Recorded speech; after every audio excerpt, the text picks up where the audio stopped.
I've heard the joke a few times. I think Louis C.K. was the first time I heard it. He said something like, isn't it weirdly human disgusting when you send like a sort of a contentious email, you press send, you wait a few minutes, and then you reread the email almost in a different kind of way. After you've sent it, you're almost rereading it almost as if smelling your own fart. And he goes, it's most disgusting human behavior. And I've seen memes of it, the idea of sending something and then rereading it when it's out in the world. And then it made me think, it would be interesting to read my own poetry after I'm dead, to see if it reads any differently. And I was thinking about like authors who have died in my time, and does it change the way I read their stuff once they're dead? I've only ever known Bukowski's stuff as a dead person, but his stuff is so alive that it feels like he was always supposed to be dead and his words just exist in the world. And there's someone like Cormac McCarthy, who I read his stuff while he was alive. Well, I knew he was. I don't know if I could feel his alive spirit or anything. It's weird when you see celebrities and authors and famous people interact in real time and you go, oh my God, they live in the same world at the same time and breathe the same air. That's weird. But it just made me think of all these dead poets and alive poets and the ones that have been alive and then died, and do I read their stuff any differently, and how does it feel, and why does some poetry stand the test of time, and why is other poetry just completely of its time and gone? And I start to think about feminine and masculine in poetry, and it's very feminine, interior, lyrical, gentle kind of form, where comedy is more kind of much more masculine, cynical, snide. It's a bit more stoic. It's a bit more just laughing stuff off, and whereas poetry is more feminine, and it made me think how a lot of books are celebrated in literary circles and win massive awards when they're more lyrical, and that's kind of feminine energy. Whereas a comedy book, it'll just disappear. It's got nothing. No one. Won't be awarded. It won't receive any kind of crazy critical praise. It's very masculine. So it made me think, the feminine gets rewarded and awarded. The feminine energy. I'm not talking about females and males, but just the energy of feminine energy and masculine energy. How the feminine energy is rewarded in literary circles, the masculine energy isn't, but it becomes cult. It's like the masculine energy stuff is almost like in its cult, and it's hiding in its man shed, and the feminine energy literature gets the whole house to parade around in. It's just interesting. I find that like really, really fascinating. And while I was writing this book, You're Going to Be Okay Because You're Fucked No Matter What, I just handed in the manuscript for it yesterday, and it's like, oh my God, I finally finished it. While I was writing it, I was writing a third book that I was hoping Andrews McMeel might take on love and courage, deliberately almost very feminine energy. I thought, let's do something outside my comfort zone. It's not completely outside my comfort zone, but I love cynicism, and I love optimism, and light and darkness, and feminine and masculine. I like the masculinity of words and how they've saved me in my 30s, especially when I was working in jobs where feelings mattered the most. Like if you didn't look stressed, you would get fired. So you were paid basically on feelings, not actual productivity and work. And so in a day and age, I was reading a lot of masculine kind of poetry like Bukowski, and that was a counterbalance to the places that I was working in, where a lot of my bosses were female. 95% of the bosses I worked with in my 9-to-5 jobs, middle management, all that sort of stuff, female. It's just what it was. But that masculine poetry helped me at the time. And he isn't sort of celebrated as a literary darling. It's the feminine energy poetry is. So he's kind of like often cited as cult poet figure. And so he's hiding in the man shed of culture, the cult man shed of culture. And a lot of books that stick around and stand the test of time, have that balance of masculine and feminine energy. It's the literary darlings initially have that feminine coded energy, but the stuff that sticks around has that weird balance, that 50-50. I think it seems to me that's the case. And maybe I had another thought on this, which was a lot of my favorite writers hit their strides in their 50s and even 60s. They write stuff that sticks around forever. It's not always the case, but mostly it seems. And maybe that's because, say, as a female, as you get older, your testosterone increases. And as a male, as you get older, your testosterone decreases. So there's that weird balance. And not only is you're getting older, but you're getting wiser just from existing. You know stuff. You just know stuff. So maybe that's why a lot of my favorite authors are sort of later in life, because of all this physiological stuff, wisdom, life, experience, balancing that masculine and feminine stuff. And that stuff sticks around, that weird, interesting balance. And to add to that, I'd say someone like Charles Bukowski or Helen Garner, who I both love. I've nearly finished all of Helen Garner's books. It's like brutal truth. She's an Australian author who, I think the New York Times wrote an article on her a few months ago, and all of a sudden all these famous US people with millions of social media followers are raving about her. She's like in her 80s and she's been around forever, and I only started reading her stuff maybe 7 or 8 years ago. But as soon as I read the first book, I thought, oh,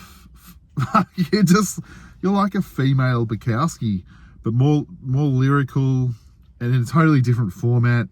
She's kind of writing that sort of gonzo journalism stuff on murder cases in Australia and in Melbourne. But yeah, as she got older, I was actually, my first introduction to Helen Garner was at university. We force-fed her very early book from the 70s, and I hated it, and I vowed never to read Helen Garner again.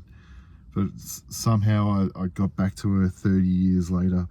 But what's interesting is I find her, now I've read nearly all her books, I find her stuff from her 50s, 60s, 70s onwards is the best stuff. And maybe that's because, you gain more testosterone as a female. I don't know. It's apparently that's been proven.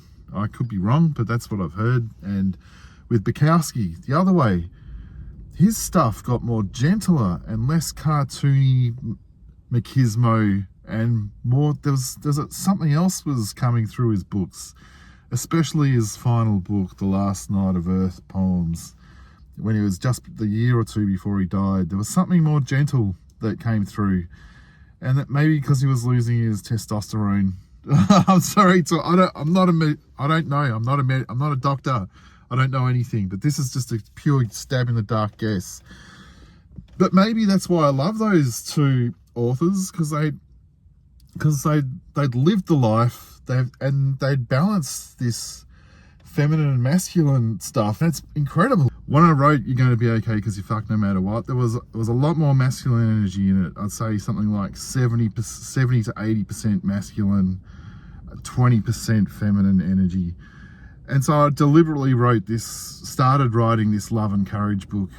That was just a placeholder title. I was going to call it something else, but it was on the themes of love and courage, and almost kind of a gentle feminine energy book that I was writing. And I thought this is kind of in the sort of the same vein as Darby Love, the Mum book. I thought this could be a kind of a spiritual sequel to Mum's book. And so I was writing it while I was doing the final edits on You're Going to Be Okay, and I had one last shot at editing You're Going to Be Okay Because You Fuck No Matter What. And at the very end, I thought, fuck it, I'm going to put all the new work from this love and courage book that I was writing, this feminine energy work, into You're Going to Be Okay Because You Fuck No Matter What. And so I put it all in the last day before I couldn't touch it again. So now You're Going to Be Okay Because You Fuck No Matter What has something like, it's gone from 70% masculine energy down to about 55, 50 or some shit.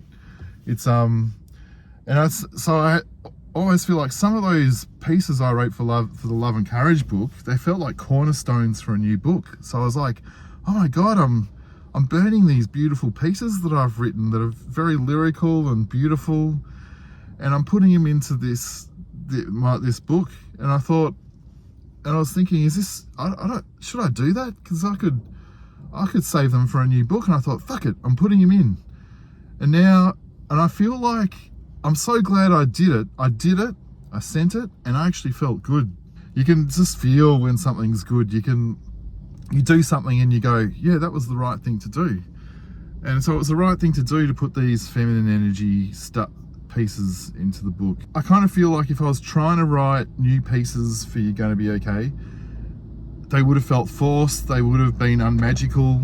But because I decided to write a completely new book and go, let's start again, I felt fresh. So I was writing interesting, magical stuff on the feminine gauge of things. Yeah, by tricking my brain and pretending that they're not going to be for that You're Going to Be Okay, I ended up writing good stuff, actual good stuff. And at the last minute, I double tricked my brain and said, no, they're going to go into You're Going to Be Okay. And so now I love, with creativity, you have to constantly double cross your brain. You have to trick it up.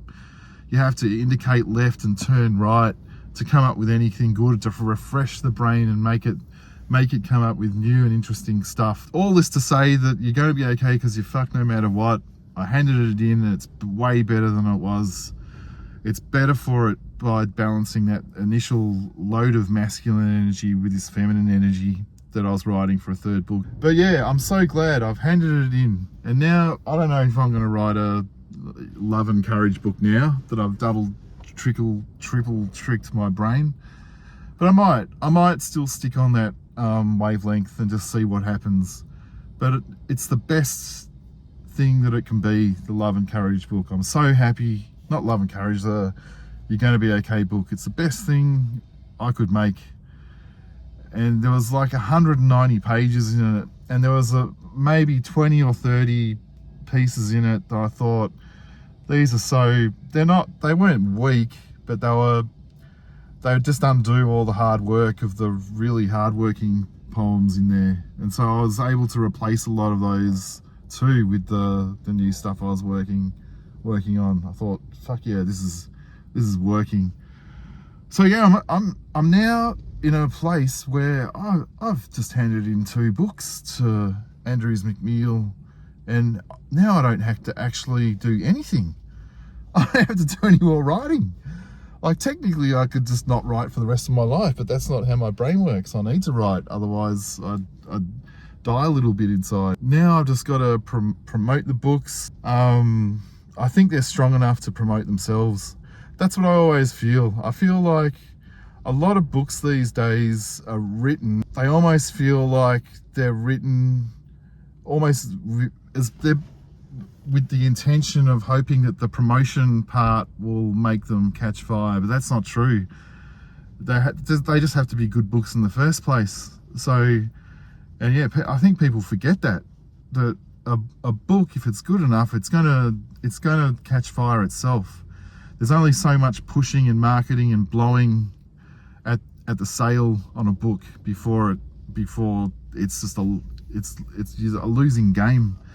So I've read a bunch of books published by big booksellers that I would say are really poor, and I'm really fascinated by how some of these really huge, well-known publishers are publishing very mediocre books, and then they're expecting that the author's huge giant audience to make it a best-selling book, which sometimes and often it does, becomes best-selling and then disappears completely. 2 years later it's gone. There was nothing to it. It was substanceless crap. So I'm hoping my books aren't. Shit. Sounds so pretentious. And maybe I am. Fuck it. I am pretentious. I can be. And I feel when it comes to art, that's a thing. Another thing. I'm not confident with a lot of things in this life, but when it comes to art and creativity, I have 110% confidence with And even though I don't own creativity, I feel like I can talk about it with some kind of authority is not the right word, but some sort of weight, heaps more confident than I am with almost everything else. I'm a one-trick pony. I became so good at one thing, I was stupid at everything else. Painted myself into a corner. But yeah, I've got the window right next to me of creativity shining a light through, and it's moonlight. But anyway, if you'd like to leave a review for this podcast on Spotify or Apple or leave a comment on YouTube, I'd love it. Cheers.